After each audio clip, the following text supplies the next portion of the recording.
जय श्री राम।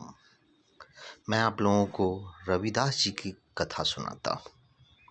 रविदास जी बड़े संत थे, तेजस्वी थे, परम ज्ञानी थे। उनका एक कहावत था, मन चंगा कठौती में गंगा। ये कारण क्या था? एक बार ब्राह्मण समाज के कुछ मंडली गंगा स्नान के लिए जा रहे थे। रविदास के पास आए और उन्होंने कहा, मेरे जूते ठीक कर दो। रविदास उनके जूते ठीक किए। उन्होंने एक दमड़ी उनके ऊपर से हाथ में दिया, छुआ न जाए।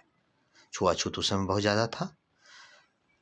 रविदास बोले कि आप गंगा स्नान जा रहे हैं तो एक दमड़ी लेते जाइए, माँ गंगा को दीजिएगा। माँ गंगा अगर हाथ निकाल के आपसे दमड़ी लें तो यह दमड़ी आप देंगे, और नहीं तो वापस लेते आएंगे। ब्राह्मण ने कहा, पहले से धो दो। धो दिए, फिर वो दमड़ी उठा के रख लिए और चले गंगा स्नान। गंगा स्नान पहुँचे, गंगा जी में स्नान किए। जब निकलने लगे, उनके शिष्यों ने कहा, गुरुदेव भूल गए, रविदास ने आपको दमड़ी दिया था गंगा मैया को देने के लिए। रुको रुको रुको, आगे वो बढ़ गए। बोले, माँ गंगा, रविदास आपके जो भक्त है उसने मुझे दमड़ी दिया था आपको देने के लिए, क्या लेंगी? कोई आवाज़ नहीं आया। वो चलने लगे। जब कुछ निकलने लगे तो आवाज़ आया, रुको, मेरे पुत्र रविदास का वो दमड़ी मुझे दो।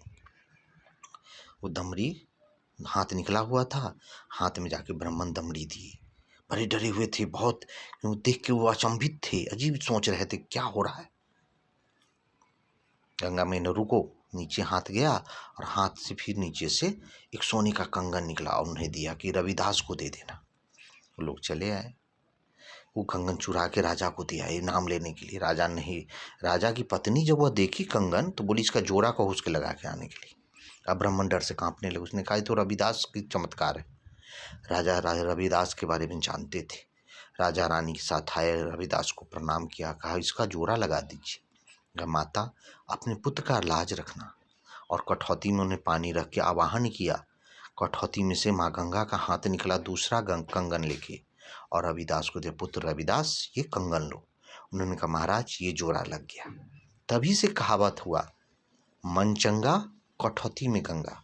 रविदास के मन चंगा था, पवित्र थे, उत्तम थे। वो चमार होके भी तो उन्होंने माँ गंगा को कठौती में प्रकट कर दिया। ब्राह्मण लोग नहीं कर पाए।